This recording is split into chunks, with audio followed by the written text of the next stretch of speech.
This is Scott Becker with the Becker Private Equity Podcast. Here are 8 of the stories that we're following today, and thank you for listening. If you're one of the first 2 callers to call in, we will send you a $50 Amazon gift certificate. You got to reference that you're listening to the 8 Stories podcast today. Thank you so much. First, the markets point up this morning, but it does seem like I've reported that a number of days, and it has ended that way, so don't get too excited until the end of the day. Second, Friday, the S&P 500 extended its loss streak to the 6th day in a row. It's been a long time since that happened, and it was a no-fun week in the markets again. Third, the markets have quietly given back most of their year-to-date gains.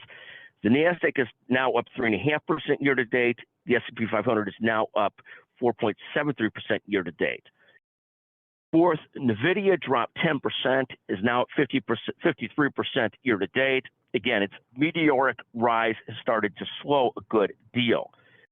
Fifth, another stock that's been way up this year, Meta Platforms, dropped 4% yesterday, 4% Friday, but remains up about 35% year-to-date. So still, in great shape.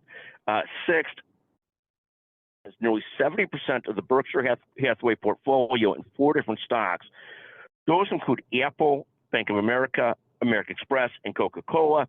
We've individually invested following this in Bank of America and Coca-Cola over the years. Obviously, everybody has lots of Apple in their index funds and so forth, but that's what we're watching so far. But again, 70% of Warren Buffett's portfolio is made up of those 4 stocks, with Apple being the biggest. My Amex bill comes out shortly, and I'm scared to see how bad that is. Apple's down 14.3% year-to-date. The 8th story we're following today, Tesla is down 40% year-to-date, and it's looking to cut its prices, and we'll see how that goes. Thank you for listening to the Becker Private Equity and Business Podcast. Thank you very, very much.